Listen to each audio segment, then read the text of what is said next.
friends. Good morning. I'm so happy to be here again with you. Before we get started, I want to tell you where we are.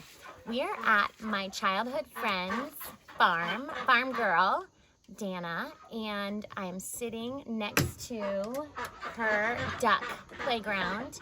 She has a duck pool here. She's got space back here, and here they come, ready for their breakfast, walking out behind me. A chicken or two, maybe a little chick. See what you think. Count them, there should be 6. We want to make sure they're all here this morning. And because we are here on her farm, I am excited to share with you a book called Make Way for Ducklings by Robert McCloskey. This book was written the year my mother was born in 1941. And it's a Viking Press book, so published by the Viking Press, so I'm excited to share it with you. Also keep an eye out for maybe some goats or a donkey going by. So, Mr. and Mrs. Mallard were looking for a place to live, but every time Mr. Mallard saw what looked like a nice place, Mrs. Mallard said it was no good. There were sure to be foxes in the woods or turtles in the water, and she was not going to raise a family where there might be foxes or turtles. So they flew on and on.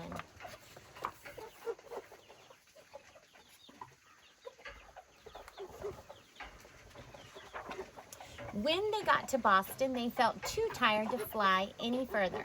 There was a nice pond in the public garden with a little island on it. Ah, the very place to spend the night, quacked Mr. Mallard. So down they flapped. Next morning they fished for their breakfast in the mud at the bottom of the pond, but they didn't find much. Just as they were getting ready to start on their way, a strange, enormous bird came by. It was pushing a boat full of people, and there was a man sitting on its back. "Good morning," quacked Mr. Mallard, being polite. The big bird was too proud to answer, but the people on the boat threw peanuts into the water, so the Mallards followed them all round the pond and got another breakfast, better than the first.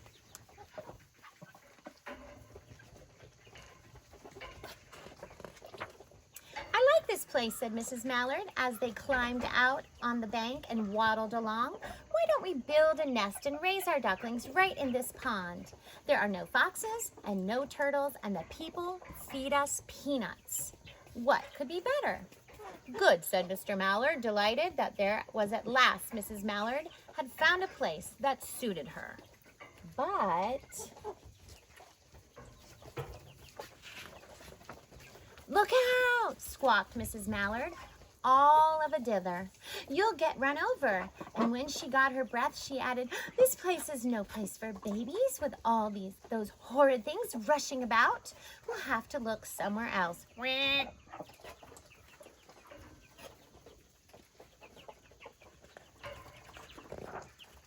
So they flew over Beacon Hill and round the State House, but there was no place there.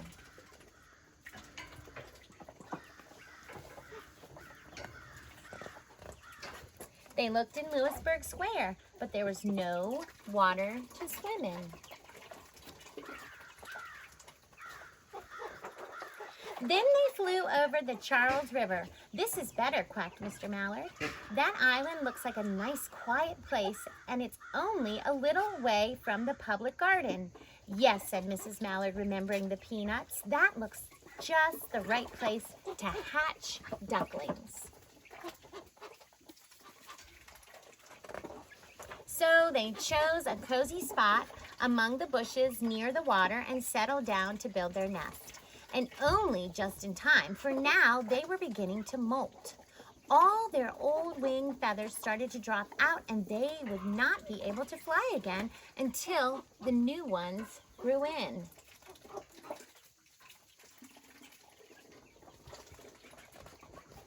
But of course they could swim, and one day they swam over to the park on the riverbank, and there they met a policeman called Michael.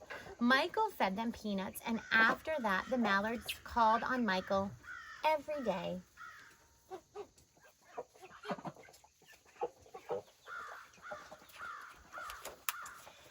Mrs. Mallard had laid 8 eggs in the nest, she couldn't go to visit Michael anymore because she had to sit on the eggs to keep them warm. She moved off the nest only to get a drink of water or to have her lunch or count the eggs and make sure they were all there. The ducks are quiet. One day the ducklings hatched out. First came Jack, then Cack, then Lack, then Mack, and Knack, and Whack, and Pack, and Quack. Mr. and Mrs. Mallard were bursting with pride. It was a great responsibility taking care of so many ducklings, and it kept them very busy.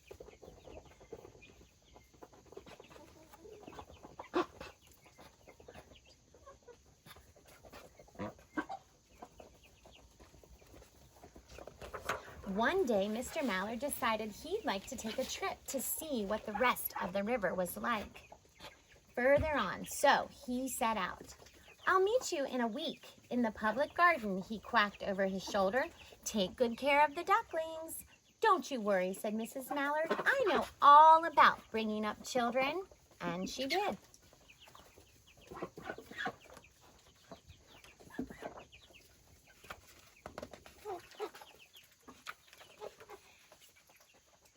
She taught them how to swim and dive.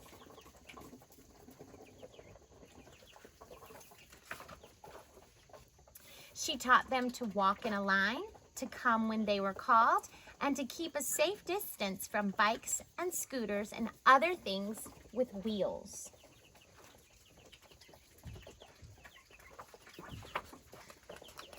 When at last she felt perfectly satisfied with them, she said one morning, "Come along, children, follow me." Before you could wink an eyelash, Jack, Cack, Lack, Mack, Knack, Ack, Pack, and Quack fell into line, just as they had been taught. Mrs. Mallard led the way into the water, and they swam behind her to the opposite bank. There they waded ashore and waddled along till they came to the highway.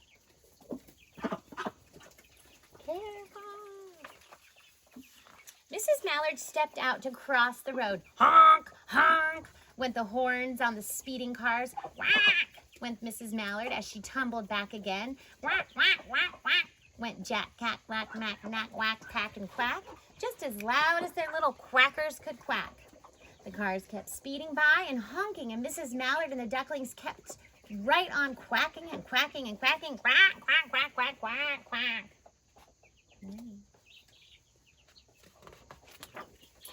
They made such a noise that Michael came running, waving his arms and blowing his whistle.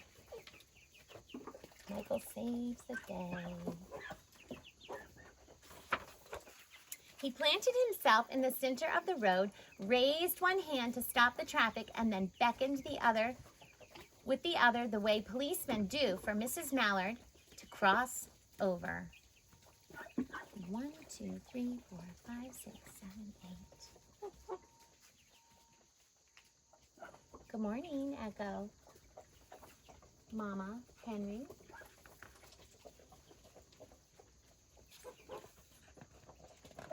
As soon as Mrs. Mallard and the ducklings were safe on the other side and on their way down Mount Vernon Street, Michael rushed back to his police booth.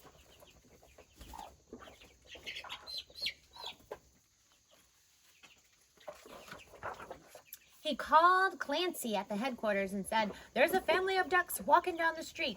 Clancy said, "Family of ducks? What? Ducks?" yelled Michael. "Send a police car, quick."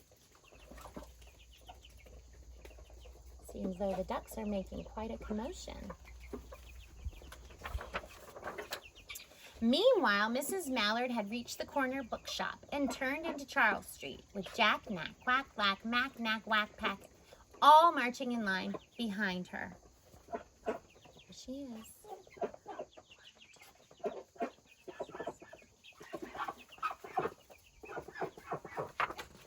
Everyone stared An old lady from Beacon Hill said, "Isn't that amazing?" And the man who swept the street said, "Well, now, ain't that nice?"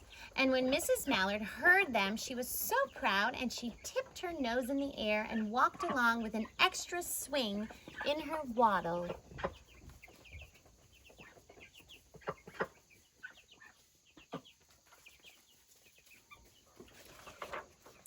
When they came to the corner of Beacon Street, there was the police car with 4 policemen that Clancy had sent from headquarters. The policemen held back the traffic so that Mrs. Mallard and the Ducklings could march across the street.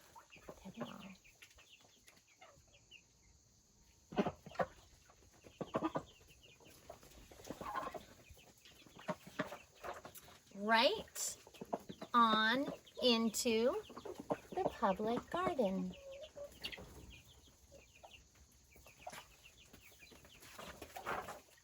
Inside the gate, they all turned round to say thank you to the policeman, and the policeman smiled and waved goodbye.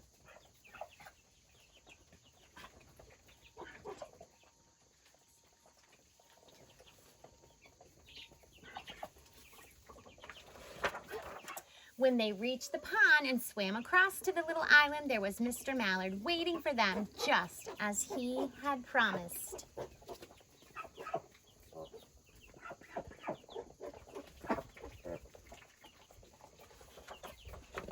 The ducklings liked the new island so much that they decided to live there all day long, and they followed the swan boats and eat the peanuts.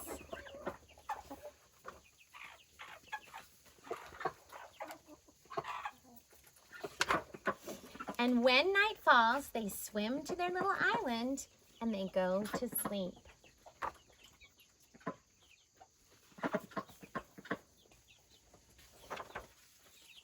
The end.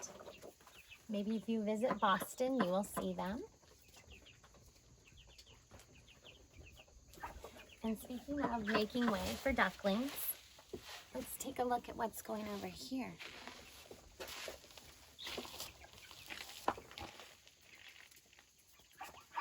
see what they're doing. Good morning, little ducklings. 1, 2, 3, 4, 5, 6.